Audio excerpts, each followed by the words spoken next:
मधुबाला की खूबसूरती और नज़ाकत झलक रही है इस केक नुमा किताब में। बॉलीवुड की ऐसी अदाकारा जिसके अभिनय, प्रतिभा, व्यक्तित्व और खूबसूरती को देखकर यही कहा जाता है कि वो भारतीय सिनेमा की अब तक की सबसे महान अभिनेत्री हैं। हिंदी फिल्मों के समीक्षक मधुबाला के अभिनय काल को गोल्डन एरा की संज्ञा देते हैं। यह खूबसूरत अंदाज में काटे जा रहे किताब नुमा केक उस शख्सियत की याद दिला रही हैं जिसने बॉलीवुड के रुपहले पर्दे पर अदाकारी के वो जलवे बिखेरे जिसे हिंदुस्तान के अलावा पड़ोसी मुल्कों में आज भी उसी तरह याद किया जाता है। उस करिश्माई, जादुई और रहस्यमयी शख्सियत का नाम मधुबाला है। उन पर लिखी किताब का इजरा भी उसी अंदाज में हुआ जिसकी वो हकदार हैं। 14 फरवरी 1933 को मुमताज जहां बेगम देहलवी के रूप में वो जन्मी और बाद में मधुबाला के नाम से मशहूर हुई। वो 23 फरवरी 1969 को 36 साल की छोटी सी उम्र में इस दुनिया से रुखसत हो गईं। 70 फिल्मों में अपनी कला के जौहर दिखाकर फिल्म मुग़ल आज़म में अनारकली के किरदार से अजर अमर होने वाली मधुबाला के बारे में तरह तरह की कहानियां मशहूर हैं। उनके रोमांस के किस्से, अदाकारा से फिल्म निर्माता बनने की कहानी और आखिर में मशहूर गायक किशोर कुमार से हुई उनकी शादी और उसके बाद दुनिया के पर्दे से ओझल हो जाना। ये सब कुछ आपको कनिका, अंशुला और डॉक्टर त्रिनेत्र वाजपेयी की coffee table book an ode of Venus, शुक्र की स्तुति, the life and cinematic exploits of the great Madhubala, महान मधुबाला का जीवन और सिनेमाई कारनामे इसमें देखने और पढ़ने को मिलेंगी। इस किताब में उनकी पूरी फिल्मोग्राफी शामिल है। सबसे खास बात यह थी कि उस किताब को एक केक की शक्ल दी गई और उसे काटा गया। इस केक को म्यूजिक डायरेक्टर दिलीप सेन और अभिनेता रंजीत ने मिलकर काटा और इस अंदाज से इसका विमोचन किया गया। और मुझे बड़ा अफसोस है कि एक मधुबाला जी के साथ, एक मीना जी के साथ में काम करने का मौका नहीं मिला।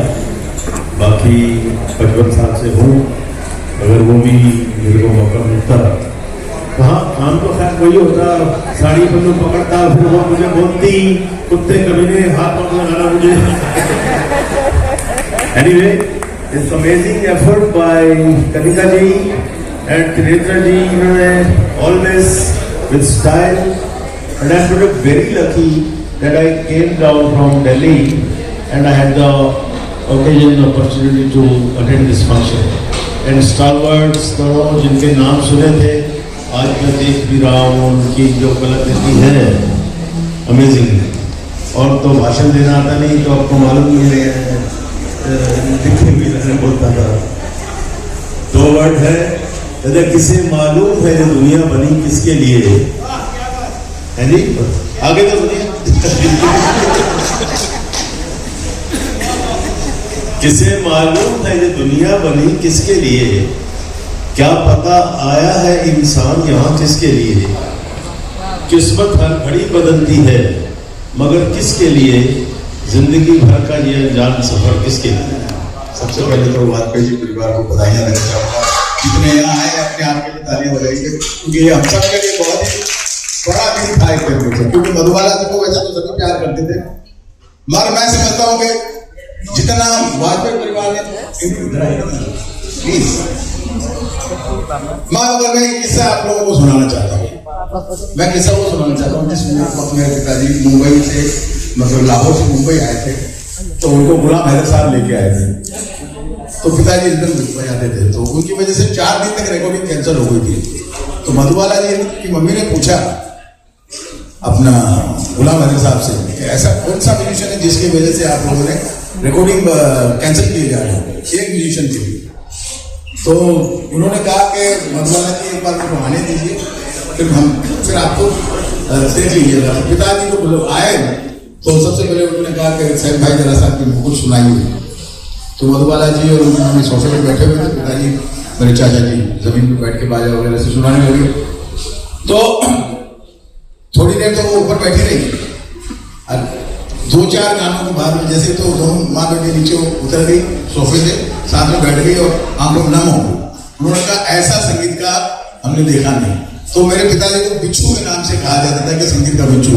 तो मधुबाला जी के विषय में मैं इतना ही कहना चाहूंगा कि जो रिसर्च आपने किया है वो एक बहुत ही स्मरणीय है, यादगार है, और हम सब के लिए, आने वाली जनरेशन के लिए मैं इनको बहुत बहुत बधाइयां देना चाहता हूँ। तालियों से आप इनको बधाइयां दीजिए।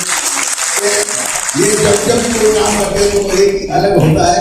वाजपेयी साहब, बहन जी, आप लोगों ने बहुत प्यारा काम किया, बहुत बहुत थैंक यू।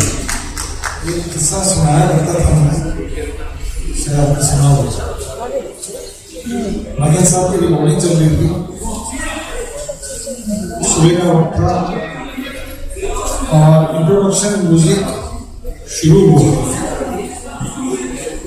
उनको कुछ पसंद नहीं आया तो बैठ गए तो हम सब सहम गए। तो उनके चेहरे पे जो भाव थे अच्छे नहीं थे। जैसे कि वो आर्मी के लोग थे तो काफी कुछ जो एटमॉस्फेयर है वो बड़ा अजीब सा हो गया। मुझे पता नहीं क्या होगा, बहुत छोटा बहुत। मैं आज ये बात इसलिए बता रहा हूँ कि 53 साल के बाद इन्होंने उस बात को पुख्ता आज कर दिया। बात ये थी कि मैं वायलिन बजा रहा था और मैं उनका गाना बजा रहा था।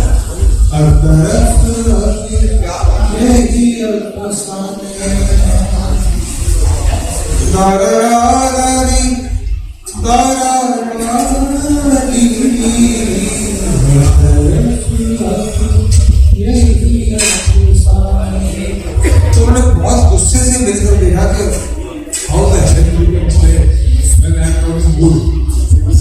लेकिन वो चुप रह गई कि मैं उनका ही गाना बजा रहा था। तो ही जस्ट केप्ट गोइंग और बजाते बजाते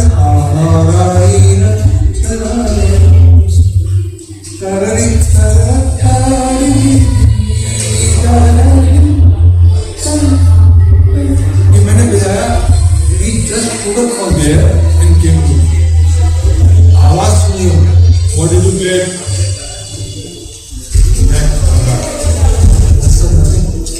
I'm asking you, what did you play again? तो मैं थोड़ा सा अपने आप को कंट्रोल किया मैंने, तो मैंने फिर बजा दिया। उनका ऐसे था ज्ञान, I want this, and उत्तम will play this।